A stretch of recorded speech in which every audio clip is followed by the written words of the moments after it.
Okay, one more time. I'm going to change things up and get serious. For the record, what I'm about to talk about is what I do.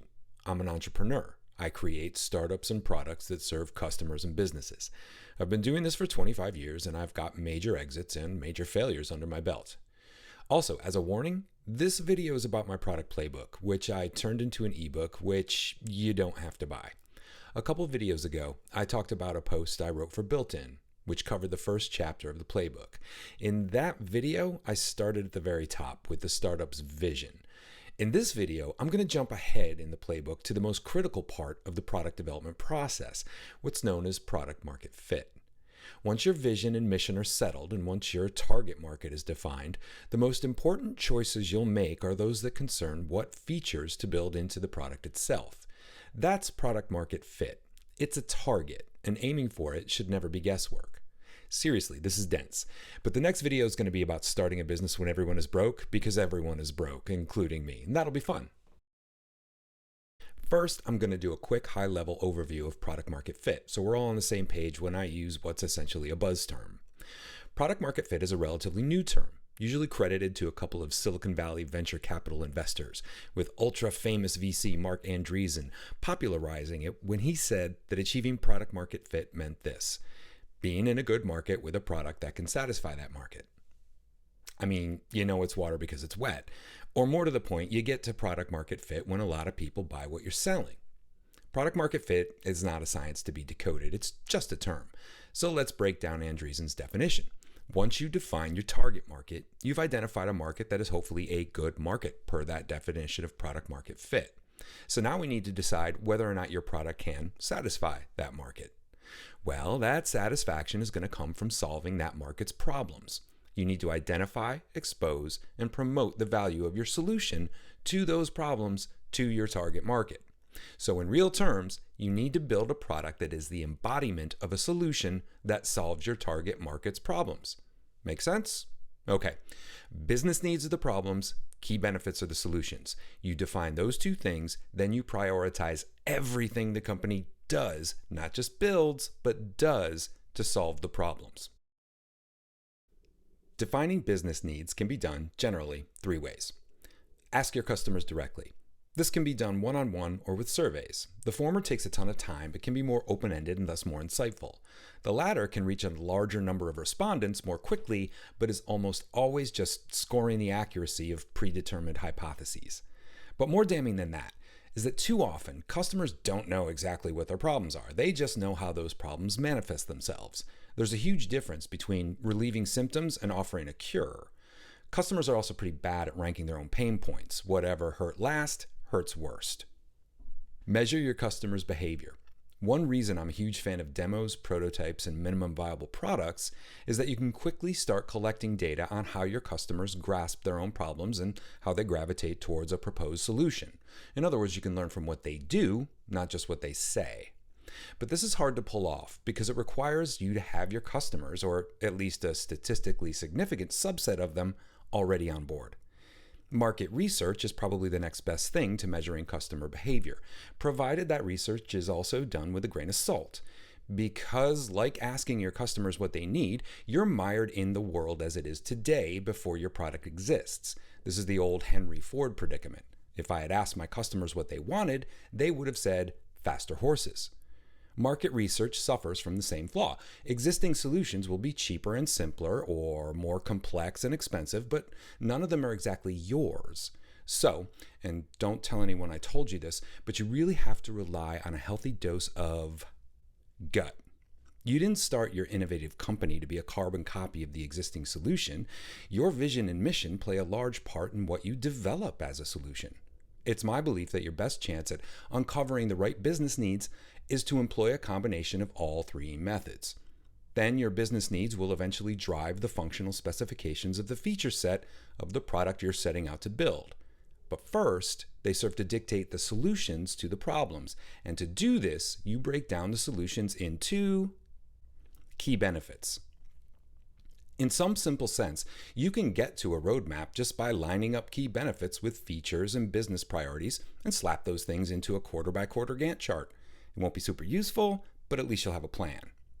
Defining key benefits is step one of getting to the product roadmap, and not just any roadmap, but the right roadmap, the one that gives your product its best chance for success. So, what's a key benefit? In its simplest sense, your customer does X. Their problem is that over time, doing X becomes too expensive. Your solution is Y, which does 80% of what X does, but is 50% less expensive.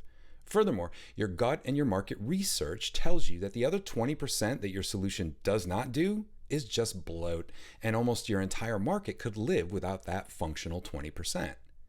In this very simple example, which I am not endorsing as enough to start a company around, those are your key benefits. 50% less expensive, accomplishes 80% of the task, and probably in less time, and is the new way of doing X that eliminates a lot of bloat. Those benefits can be categorized. They cut costs. They simplify. They reduce stress and can be sold as aspirational, the new way of doing things.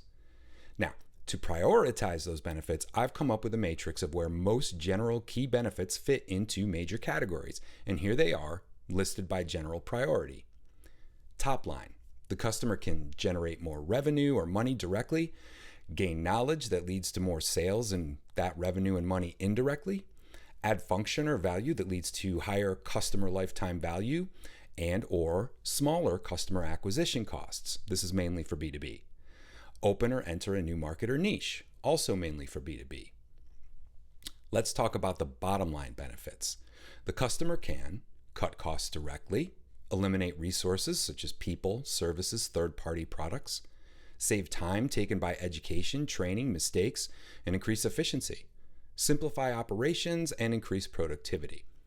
Now note, if any of these savings contribute directly to a customer's margins, they become a top-line benefit and thus more important.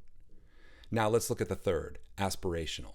The customer can improve their social standing, psychological well-being, brand awareness, that's mainly for B2B, and marketability, that's either personal or professional.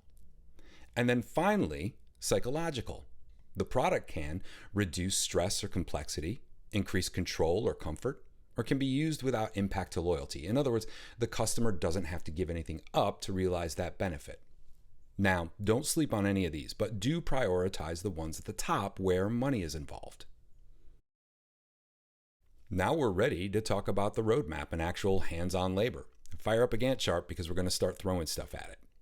A product roadmap is as much a strategic document as it is a tactical guide. Yes, it's about execution, but not just about the execution of building the product. It's about the execution of building the right product that solves the problems of ideal customers in a target market that can scale to meet the vision and mission of the company.